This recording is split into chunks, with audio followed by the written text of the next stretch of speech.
একদিন সন্ধ্যাবেলা কিছুদিন আগে কলেজ থেকে পাশ করে বেরিয়ে যাওয়া কয়েকজন বন্ধু মিলে তাদের কলেজের সবথেকে প্রিয় প্রফেসরের সাথে দেখা করতে তার বাড়ি গেল।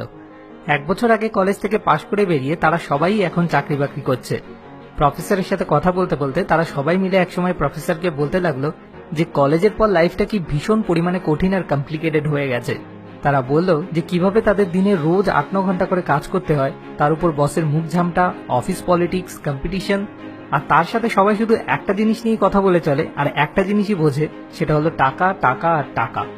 তাদের অভিযোগ শোনার পর কিছুক্ষণ পর প্রফেসর বললেন, তোমরা বসো, আমি তোমাদের জন্য একটু চা করে নিয়ে আসি। তারপর তিনি 6 জন স্টুডেন্টের জন্য 6 কাপ চা করে নিয়ে আসলেন, কিন্তু তার মধ্যে 3টে কাপ ছিল প্লাস্টিকের ডিসপোজাল কাপ আর বাকি 3টে কাপ ছিল চীনা মাটির উপর সুন্দর করে কাজ করা। প্রফেসর তাদের বললেন একটু উঠে এসে যার যার চা নিয়ে নিতে। ব্যাস, সেকেন্ডের মধ্যে তর্কতর্কি শুরু। না না, ওই কাপটা আমার, তুই কেন পাবি ওটা? আর একজন বলল, ভাই গাড়িটা আমি চালিয়ে নিয়ে এসেছি, তাই ভালো কাপের চাটা আমার পাওয়া উচিত। ও আচ্ছা, তাই নাকি? ঘরে সবার আগে কে ঢুকলো? এভাবে হাসাহাসি করতে করতে তারা একে অপরের সাথে সেই বাচ্চাদের মতো ঠেলাঠেলি করতে শুরু করে দিল। বন্ধুগুলোর মধ্যে একটা শান্ত প্রতিযোগিতা শুরু হয়ে গেল। যখন ফাইনালি বন্ধুদের লড়াই থামলো আর চা হাতে নিয়ে যে যার জায়গায় বসলো, তখন প্রফেসর তাদের দিকে তাকিয়ে একটা মৃদু হাসি হেসে বললেন, দেখলে, এটাই হচ্ছে সমস্যা। তোমরা সবাই তর্কতর্কি করছিলে যে কে সুন্দর কাপে চা পাবে আর কে পাবে না, যেখানে কাপটা কিন্তু কেউই খাবে না। আসল জিনিসটা হলো চা, যেটা কিনা সব কাপেই একই।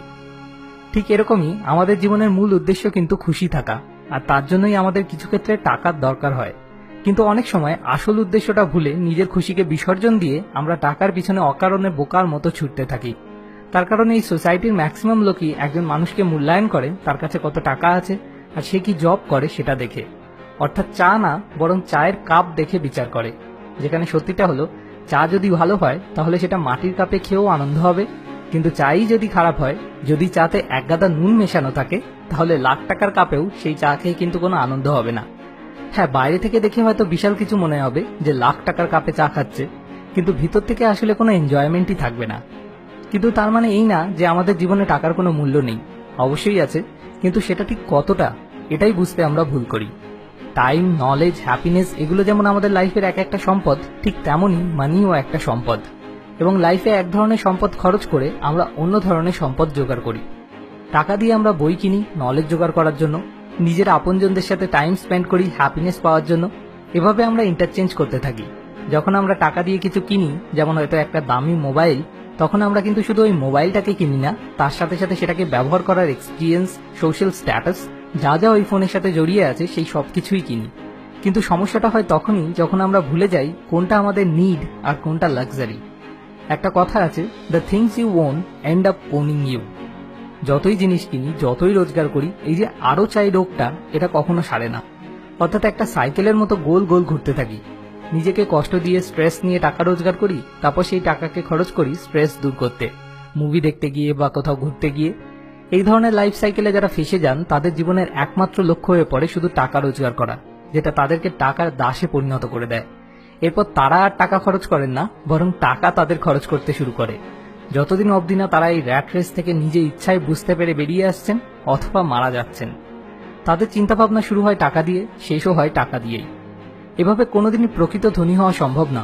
প্রকৃত ধনী হওয়া একমাত্র তখনই সম্ভব যখন আপনি টাকা রোজগারও করছেন খুশি হয়ে কোনো পজিটিভ এক্সপিরিয়েন্সের সাথে, আর সেটা ব্যয়ও করছেন খুশি হয়ে কোনো পজিটিভ এক্সপিরিয়েন্সের সাথে। তাই এই র্যাট রেস থেকে বেরিয়ে আসার একটাই উপায়, টাকার প্রকৃত মূল্য কতটা সেটা পরিষ্কার করে বোঝা। জীবনে খুশি থাকার জন্য অনেক কিছু দরকার, হেলথ, রিলেশনশিপ, মানি তার মধ্যেই একটা, সমস্ত কিছু না। যেমন সন্দীপ মাহেশ্বরী বলেছেন, আমাদের লাইফে টাকার ভ্যালু ঠিক ততটাই যতটা একটা গাড়িতে পেট্রোলের ভ্যালু, না তার থেকে কম, না তার থেকে বেশি। পেট্রোল ছাড়া গাড়ি চলবে না, কিন্তু শুধুমাত্র পেট্রোল ভরার জন্য আমরা কেউ গাড়ি চালাই না। পেট্রোল ব্যবহার করি শুধু গাড়িটাকে এক জায়গা থেকে অন্য জায়গায় নিয়ে যেতে। ব্যাস, এটুকুই।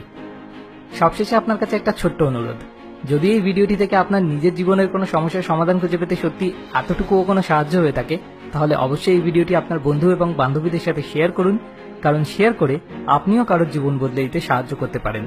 পরের ভিডিও পরের রবিবার। Thanks for watching.